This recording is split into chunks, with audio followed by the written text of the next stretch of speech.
suafo te mama le alu male ngang paia. Ia whatasi le ali I ma outou. Leo whalofa ma whatalofa le nita e au. Ina ua tātou tu wae ma u tātou whale I awa lofa le tua I lunanga le lei ma lunanga lofa. Tātou whaamalu ai ma whaamnatu ai le soifua ma le ola o le tua I le nei asusā. Asusā lima o le vai tausanga masani. Ia, o le anganga ma le tū, ma le kerisiano ia o lo tātou whaafitai ma momoli ai lo soifua ma lo tātou ola I le tua. E tu sai malana tausinga ia o le mea alofa a o le whaapaianga ma le whaamnianga fo I mo I tātou. Whai tātou masui o le nua o le tua tātou tōsio sieli nei Taulaga Paia ia wā fo I lan whaamnianga o le whaamalolonga ia whaatasi ai ma le auina I tātou e folfola ia lona malo ia mese fo I lo tātou whaasoa o le soifua ma le ola I le mea alofa le tua wa ia te oe mau o lo afio ai le tua. Tātou te mua fo I ona tātou whaam. Ma walalo ma to ele I lumo le tua le loto salamo na ia tātou au ngai le moringa o nei Taulaga Paia. O te tau I le tua le ona manau.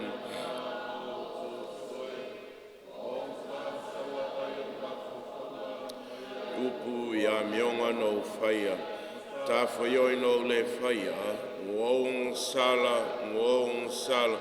Om tuang sala. O le mea leo teo leo tua ia Maria Paia. Tau popea I le au angelo le au paio.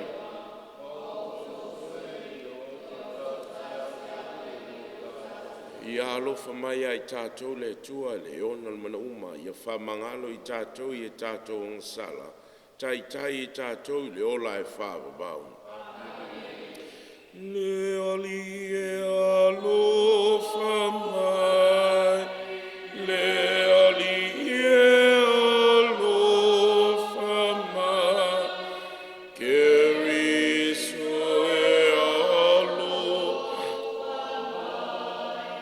Keriso e alofa mai. Le ali e alofa mai. Le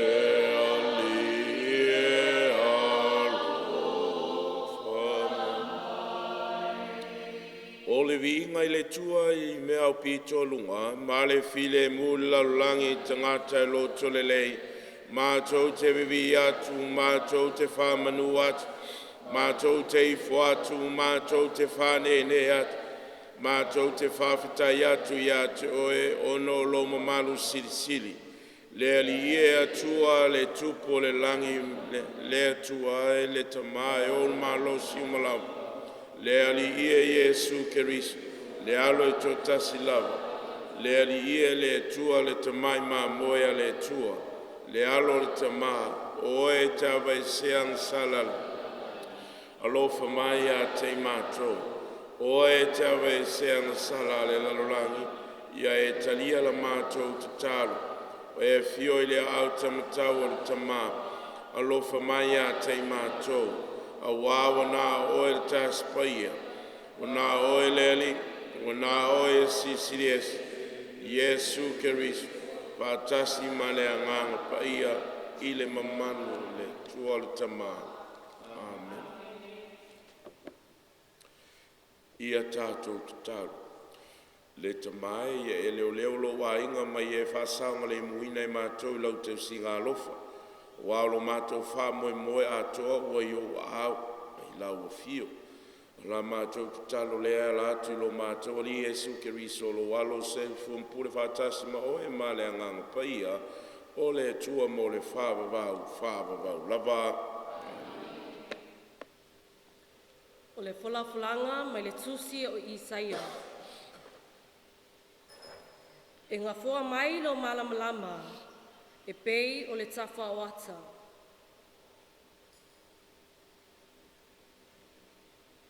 E leo le nei ea o na ia tofi au me ai. I le ua fia ai. Ia au mai lo fale e ua matitiwa mwhasawaina. A e loa le ua lava. E te whawhauina o ia. Awa foi e te lafi a ila tau o lo lava a inga. O nga whoa mai ai lea o lo malamalama. E pei o le tafa o ata. E ta alise o na tupu mai foi o lo malolo. E alu ata foi la wami o tonu i o ruma. E muli au mai le pupula o le alii i a te oe. O na ewa la au lea. Ai tali mai ai le alii. E te alanga atu. Ai whetalai mai o ia. O au le nei. Pe a whai e te whaate ese ina le amo i a te outou. O le tusi o lima ma le uku vale. A whai foi e te alofa atu i le ufia ai. Ma e whawhanga i a maona o le ua tinga. O na alwae lea o lo malamalama i le pouli uli. Ma lo pongi sa e peo le auli ia. O le upu a le alii. Lea tuae whawhatanga. E alua e le malamalama i le pouli uli, mo e ua ami o tonu. E alua e le malamalama i le pouli uli, mo e ua ami o tonu. E alua e le malamalama i le pouli uli, mo e ua ami o tonu. O ia o le alofa fua, ma le alofa muti vale, ma le ami o tonu. E manu ia le tangata o alofa fua, ma tuina atu ana mea i e nono mai. Na te tausi ana mea, ma le whau tauta tonu. E alua e le malamalama i le pouli uli, o e ua ami o tonu. E moni, e le whanga e tia o ia e whaavavau. E manatua le tangata mi o tonu e whaavavau. E le matau o ia i le tala leanga. Ua maulo na loto, o lo whaalangolango i le alii. E alua e le malamalama i le pouli uli, mo e ua ami o tonu. Ua mausalilo na loto e le whewhelavaia, se ia i loa atu e ia. Le taui o e ita ia te ia. Ua whasalawina e ia na mea. Ua watua e ia i e matitiwa. E tu maulana mi o tonu e whawawau. E whamawalunga ina lona nifo ma le mamalu. E alua e le malamalama i le pouli uli, mo e ua ami o tonu.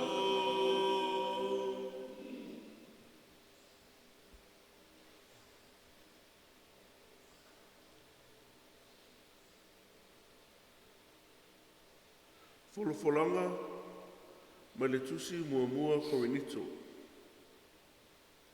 Na o tala i atu i a te oto, le mau i a Yesu Keriso, o ia lava na whaako seina. O a une foi, le au soe, o te le i alu atu ma le sili o le upu ma le poto. Ina ua o walu atu i a te oto, i lo tala i atu i a te oto, le mau a le atua. A wana tonu lo manatu, ia o le iloa se tasi mea, o iai i a te oto. Ai tau lava o Yesu Keriso, o ia lava na whaasata roina. Na o iai foi i a te oto ma le vai, ma le matau, ma le ngatete tele, ai le sauni atu fo ila upu, ma lau tala inga I upu maarie o le poto tangata.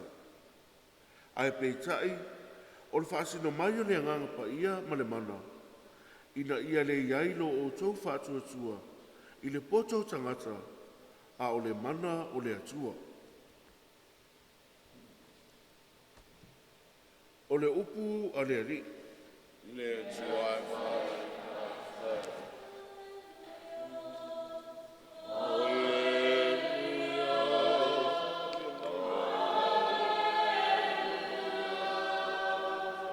Ua whetalai mai le ali, o au nei o le malamalama o le Lalolagi, o le mulimuli mai a te au, e le savali o ia I le pouliuli, ai a te ia le malamalama o le ola.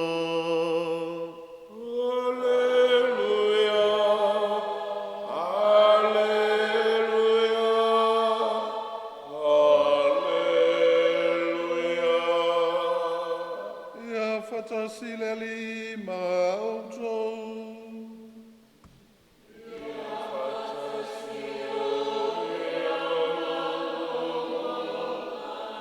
O le fola ina o le tala lelei. Mai le vani a paia mataio.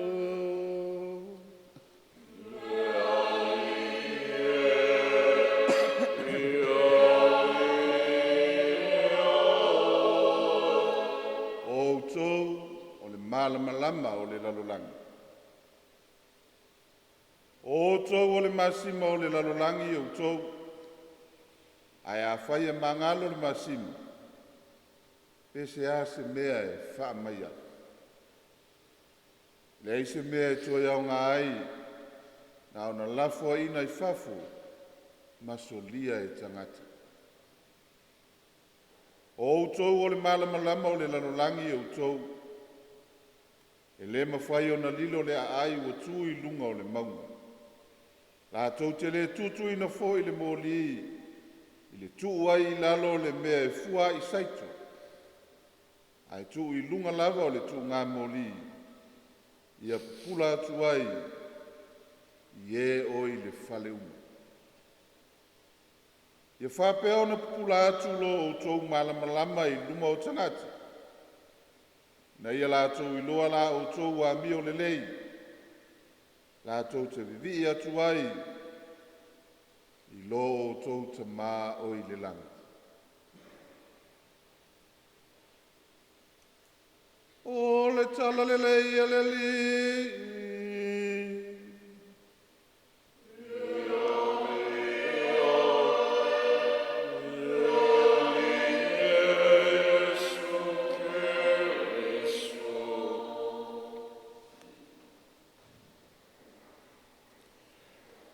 To tele balaulia e to titi e filfilia. E to tele balaulia e to titi o e filfilia. Ina ua balauina Yesu lo na uso. Mawhamanuia ia ila tau e o e. E folofola le ngā luenga ma abatu le tala o le fide mua le malo le tua. E tō tele na wai la tau sa fetuleni ai ma muri a Yesu. O na whapena lea o na o I la tau. Ai tō tele fo I la tau e na umai fo ia o le whaalongolongo ma le muri. Na sa wau ta inga. Na whaalongo le tala I mea na tupu I wawenga ma le whangaina Yesu o le motu tangata ma upu whalai au o le upo le ola e fia iai e whaalongolongo ai ma inu ma a iai tulo. O na whapena lea o na iai lea nganga whaasofia. No a iai o isi, na o whaatino e pe o na awina Yesu. O isi e umale soifua o tauto I le lii e whaila tau ma malamalama ma masima o le Lalolagi. A o upu la e maali ai le evangelia le nei tae au. o upu na whaamanui ai le li ia I lātou. O wa o isi e le toe fo I mai. E le I whaapea fo ina uma ia ina ua uma le la sanga mua. Ia ona fiu fo I leo lātou e pei ua. Ua le ai se whaamoe ua muta fo I lo lātou au ngō fie male. Fie au auna. A upu lao le evangelia le nei tae au I le launga Yesu malan whaamnianga o tou o le masima o le lalolanga. O tou o le malama o le lalolanga. E le whapea mai Yesu o te iloa o tou pe uma o tou o le malama. Pe whapea mai. Te iloa e o tae au po le vai aso lea e. O ke vai a koe ngali wai o tou e whai malama le ai. O tou o oe mau nei. Wa uma o na papitiso ina I tā ua. E whai maso o Yesu. Wa uma o na iaile whaamanianga le alii I lunga ia te oe mau.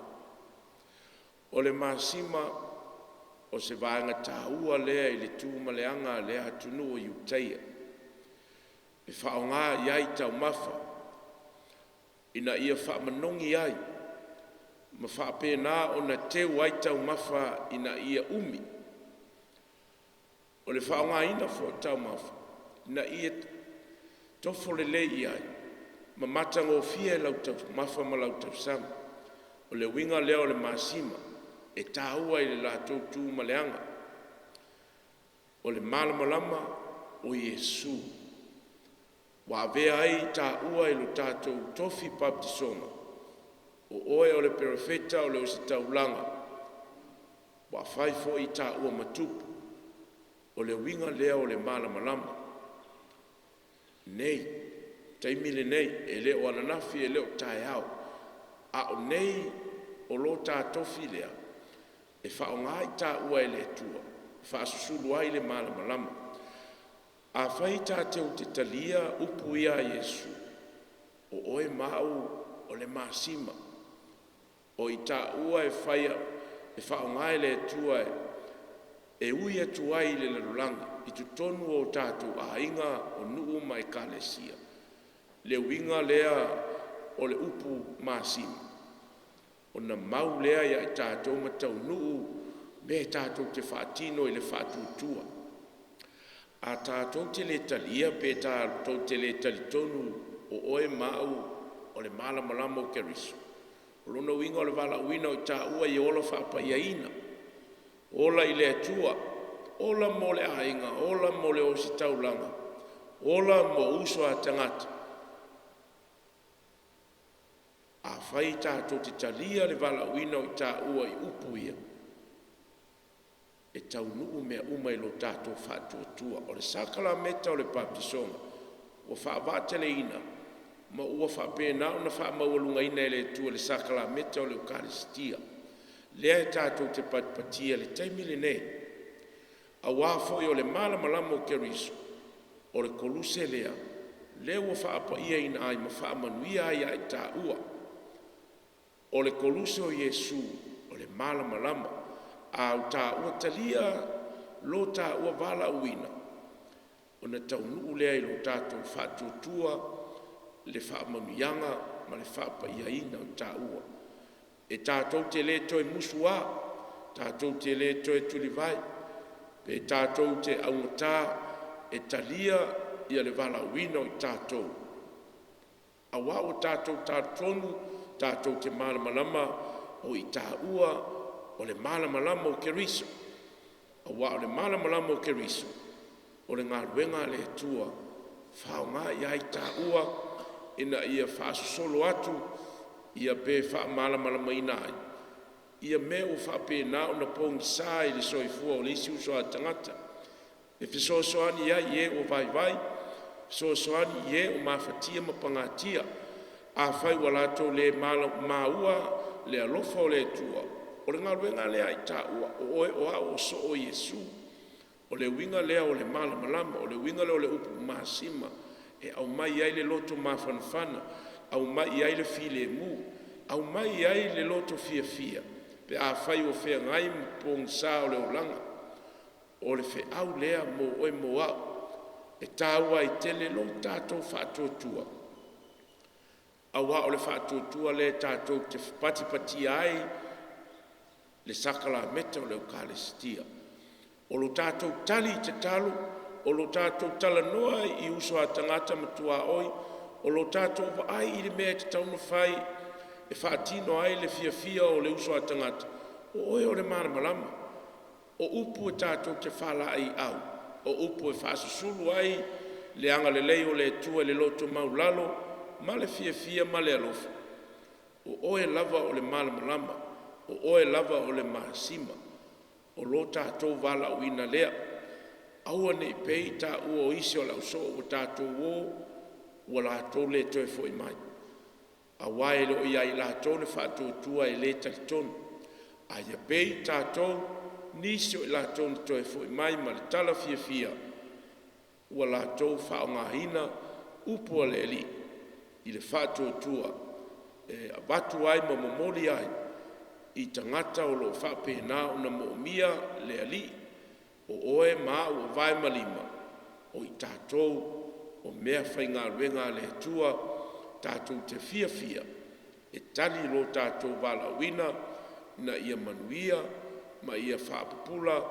E saoloto. Ai maise o le malo le tua. Ina ia talia i lātou. Le tua i o lātou soifua ma o lātou o langa. Anga le lei le tua. Ina ia whātupu teleina. Saa mai lana tau whā. Ia e whapena o na whauai lo soifua malo wola. Whai ai tā ua ma waa o le ipo ngā ruenga. Fola lona malo. Whapena fo ina whaasusulu ma whaamala malama. Ina ia tofa le sua malia o le tua. Lona anga le lei. Ma lona anga lofa. O mea hia e manu iai i tātou. Tātou tutu lai nei, e fola le tau tinonga o lo tātou whātuatua. O te whātuatua i le li e tō tas, o le tamā e ono le mālosi malawa, le na whai le langi ma le lalolagi, o mea uma o waia ma mea ua le wai. O i le li e tō tas o Iesu Keriso, o le alo e tō tas i lava o le tua, le na whanau tamā o le whai e se mea tas, o le tua mai le tua, o le malama mai le malama, o le tua moni. O whana wai le whaia, e winga tuso ia matu. Ia whaina whaia ai me umalawa. O i tātou tangata manu tātou whautanga. Nā whio ifo o ia mai le lau. Mao le ngā pa ia na liutinu tangata o ia tau pou Maria, a vea ai o ia mtangata. O i tātou in whākuru se inai o ia au kule o Ponsio Pilato. Na maliu ai in whare laua. A o le astolu toi tu ai o ia pe on tu sietu. A fio ai o ia i le langi ma o lo fio ai le au tamtau tamā. Le a toi fio mai o ia le mamalu. Whamasino i e ola mai wot. No lona ma lo fo ia le isu na tanga. O te whātua tu ai le ngang pa ia. Le li le fo ia le ol le fi man le fini via fatasi man to mama le tela mai profeta o te fatu tu le kale siet e paia e cattolico ma tinati tas va marino in sal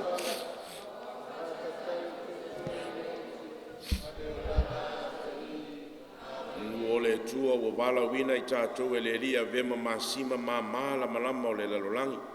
O tātou si atu nei o tātou mana onga i luma i a te ia e hala i lona alofa tunoa. Mo le kālesia pa ia, ina ia whaalia i ana upu mga ruenga. He malamalama o ke wiso, ma tōsi na mai ai tangata uma i le atua. Tātou talo lea i le ali. Le alie whaafonga mai. Mo le tamapa ia, o e piko pō o si taulanga. Ma i lātou uma o lo tau tua i le ekalesia. Ina ia lātou taitai ma le loto maualalo. Le wha maoni ma le loto tele i le tala le lei. Tātou talo lea i le ali. Le alie whafunga mai. Mo taitai o malo, ma i lātou o loo iai le pule. Ina ia lātou sa ili le ami o tonu. Pui puia le mamalu o tangata uma. Ma ngā lulue mo le file mu ma le whea fani. Tātou tatalo lea i le ali. Le alie whafunga mai. Mo e mātitiva, o e mamai, ma e pangātia i whaingatā o leo langa. Ina ia lātou i loa, ma langona le alofa ma le tausinga a le atua. E ala i le anga le lei o isi. Tātou tatalo lea i le ali. Le alie whafunga mai. Mo lo tātou Tagaluega. Ina ia avea i tātou, ma māsima ma le malamalama i o tātou ainga. O ngā luenga manuu, ma mori mauina le whaatuatua i le alofa ma le whaamaoni. Tātou tatalo lea i le ali. Le alie whafunga mai. Mo tupulanga talavou ma ainga. Ina ia lātou wola i le whaatuatua, whaamoe moe ma le alofa, ma i loa le wala au o le atua i o lātou o langa. Tātou tatalo lea i le ali. Le alie whafunga mai. Mo i lātou ua momoe i le ali. Ina ia lātou mau le malamalama e whaavavau, ma le file mu i le langi. Tātou tatalo lea i le ali. Le alie whafunga. Le atua lo whai wai wala wina i mātou e whasulu atu ai le malamalama o lo walo. I e talia ma whaafunga mai a mātou talo, whātou nuina e tusai ma lo whinangalo. E lātu i a keriso lo mātou ali i le whaavavau, lava. Amen. Bio le le tuolangi ma Lalolagi walo ngā lofa na mātou mo wale nei arete. Ua le runga no mātou i mātou te mori e lau whiana vele me tari suanga le ola mo i mātou. Bio le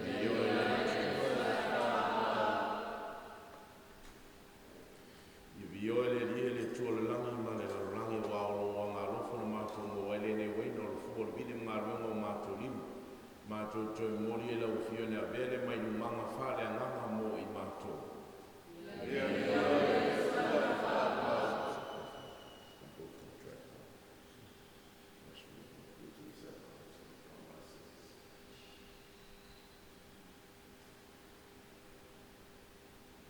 So tu whawhine o tu talo i tali lera ni tauranga mala toa le tua te mai ona le mana mua.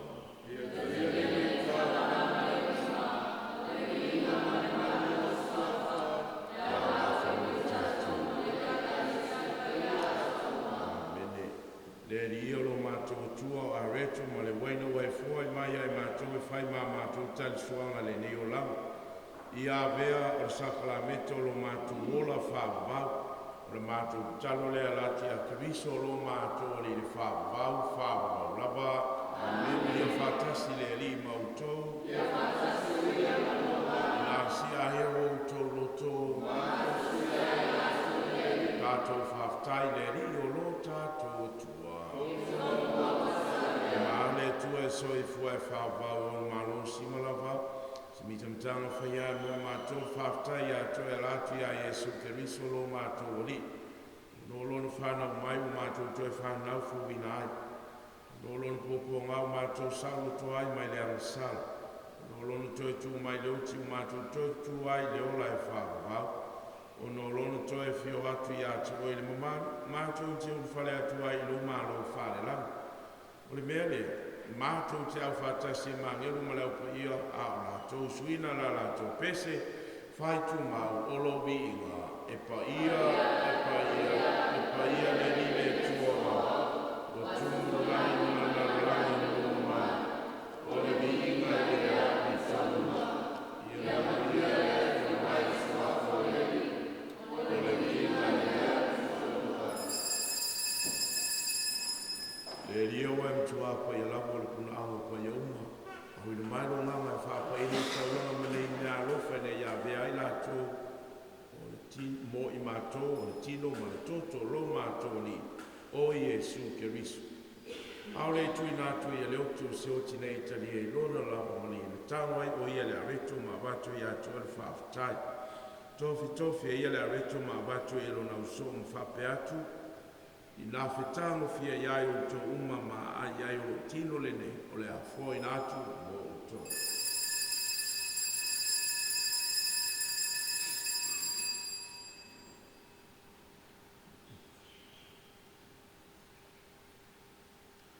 Mai o tamo whatango e le ipu na watu e atu e whaftai ma le biinga. Tu atu le ipu ilo na uso ma le whape atu. I la whetango fia iai o to uma mwheinu ma iai o le ipu le ne o lo totu. O le toto le whenge fau ma le whawau o le a whamalingi le mo tongtangata mo le whamangalu ina on sao. I o tau whea le nei sauni o le whamanatu i ate.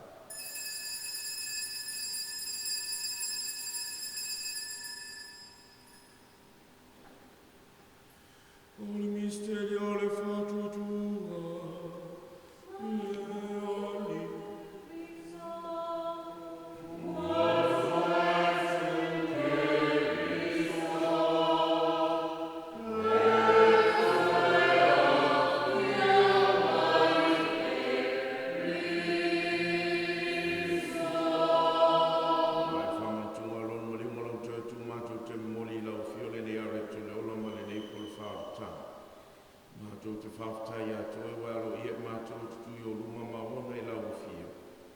soan mai al mato mo mau fanga tino mal tot keriso fatestasia i mato maftanga tasi le na paia le ia man tola we kale sia la langa to ia mato ole le lo tasi ma leo su falo mato to ma paia mo se se lo mato e kupole tu ansale o fetofi uma fa pelo ne mai la to e fortina mo lo ma ye man tu o mato ai ma uso mato fa fini la tō mau e mai o tino mga sanasi whawhaisiro la tō soifua. Ia whape fwoi la tō o fto e fwoi atu, o fwoi atu i lo la tō malo longa ma le whamo i moe le tō e tua. Talia i la tō whatasi ma tangata mani li uma i malo namo la o fio. Lo whamai e mātou malawa i mātou o ngā mātou te awai whatasi lo la whao wao Maria. Leti nā tau pō le tua Iosef pa i lantana. Tasi ma apostolo la pa yo mo infatti no ino lo finangalo i tupu na ma to te fio bim fane ne fatasi mai la to i la fio la tu lo walo o Yesu Cristo tu mamma na no ia fatasi mai ia te maftanga mai na paia o le vinga marma maru ato ai la wa fio i le fa ba la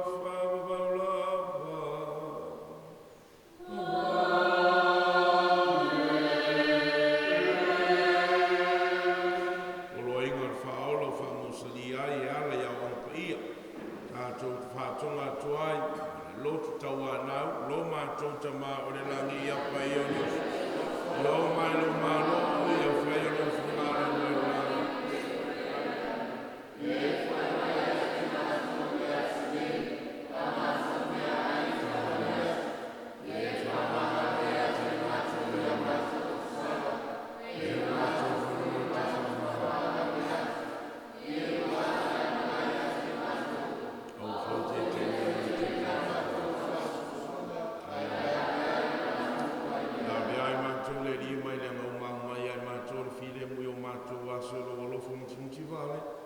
Sau mātou mai lang sala pui pui e mātou mai atu ngā unu. A mātou whātap tari atu mara whāmui mua fia fia mole fia mai lo mātou whaolo Yesu Keriso.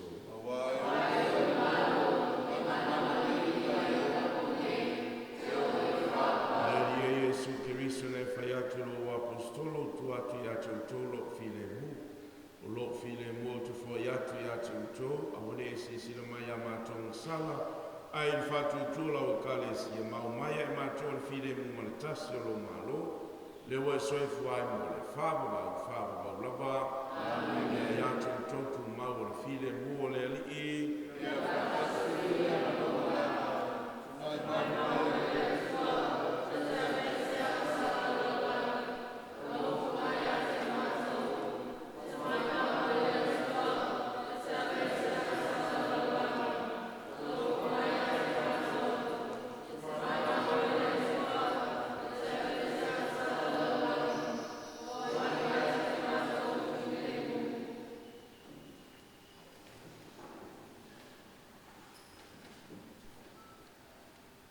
to Yesu Keriso.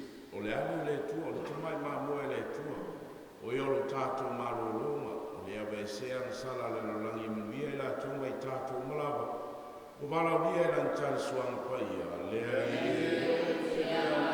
Sacramental. Lea tino matou Keriso mo tātou wala le ola e whāwawau.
talo.